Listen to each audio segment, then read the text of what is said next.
Previously, in the anime, Banza was training Balarasa and her friends, while Fenris was trying to be a devoted wife.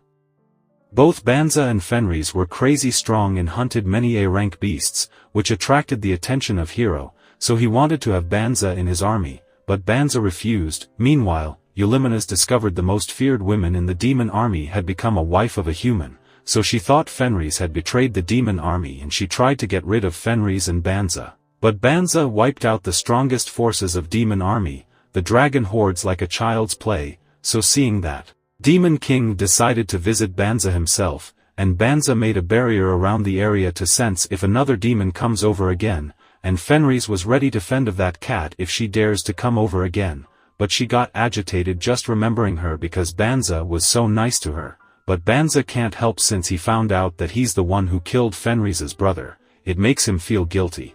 But Fenris knew everything. Yet she never minds, and aside from them, Blossom can't help but stare at her.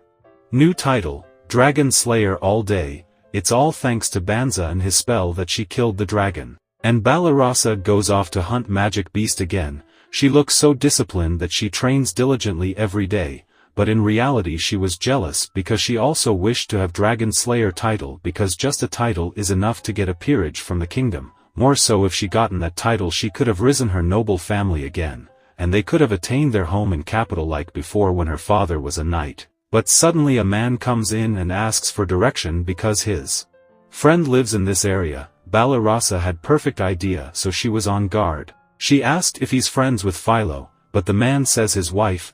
Balarasa understood he's a demon, so the man told her he just came here to check up on her. For now, she believed on him, but just to be safe, she tells him to return back. The man listens to her and started going back, but he tells Balarasa his name's Gozel and tell it to Fenris and goes off. Then Banza and Fenris came in and Balarasa told them about the demon and his name was Gozel. Fenris picked up instantly that Gozel is the fake name. They got here once they sensed the demon and the status showed the title Dark One on him, or else, the Demon Lord, so yeah. Balarasa just showed that attitude to the king of demons and got a meltdown from her courage, and then, the next day, Gozel dropped by the house to have a chat, and their Banza met him and invited him in to talk comfortably. Their Balarasa got caught in the crossfire and had to join in between their talk. Their Fenris asked about his visit and hoped it's not for revenge.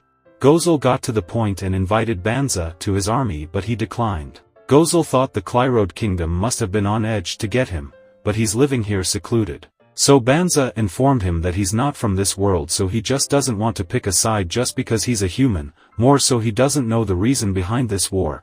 Gozel was surprised no one told him, but Gozel himself doesn't know the reason because the war is going on for a long time. It started 500 years ago when the first demon lord ascended the throne. He came from another world and was accepted by demons who were oppressed by humans at the time, and for the 12th generation of the Demon Lord, everyone wanted to rule the world. But Gosla was different, he has no interest in this. But he's still a king and wants to protect his people, so he advised Banza to join him by releasing his powers, but Banza calmly rejected it again. Fenris liked the tea better, and the Demon King was fascinated by Banza and his bravery, but he didn't give up yet and left for now. But Balarasa saw her life flashing in front of her. Then the next day, when she got down, Gozel was here again, and Balarasa ran away from him. Then again on next day, Balarasa was on alert, but Gozel was right there, and she ran away again. This Tom and Jerry game continued. But a spy of the kingdom reported it to the king that a demon keeps visiting Banza, so the king was about to send his soldiers, but the first princess was smart and advised her father that it's unclear if he joined the demon army, so it might drive Banza to them if they make him upset. She suggested to have a talk. But the dumb useless hero heard it and asked for soldiers because he decided to visit Banza himself. And aside from that moron, Gozel told Eulymenes that he's trying to win over Banza, but she tells that there were others who weren't happy with him. Then, Banza was thinking of starting a new business of selling dragon scale items since they need a business to make a living, but someone crossed his barrier and they were Hiro and his army. He gives Banza two options. Join him or be labeled as a traitor for being in contact with a demon. Such a useless piece of trash started thinking. Banza got nervous that he can't even answer. He sure dreams a lot that he could beat the Demon King, and their Banza rejected him.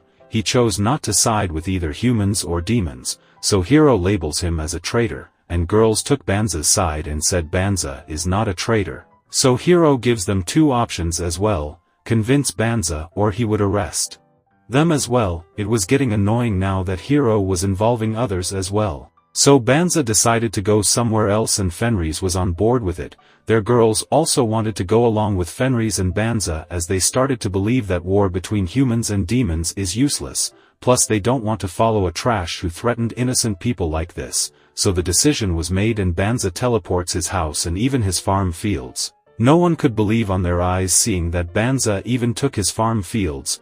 Their Gozel drops in and saw the mess this idiot has made. He worked so hard to earn Banza's trust, and now Banza is lost without a trace. Gozel now knew Banza will never pick his side ever because of this lot, so he ordered his army to launch an all-out attack on the humans, and their trash hero again ran off. Meanwhile, Banza and his family were teleported to the west of the kingdom near Hofto town, so that neither the hero nor the demon king would find them here. All the girls were just happy to live comfortably here, but the war is now going to happen. And that's where episode 4 ends, but if you missed the previous episodes of this anime, don't worry. I've made a playlist where you can watch all of them, playlist link in description, so please watch the missed episodes to understand the story. Until then, take care.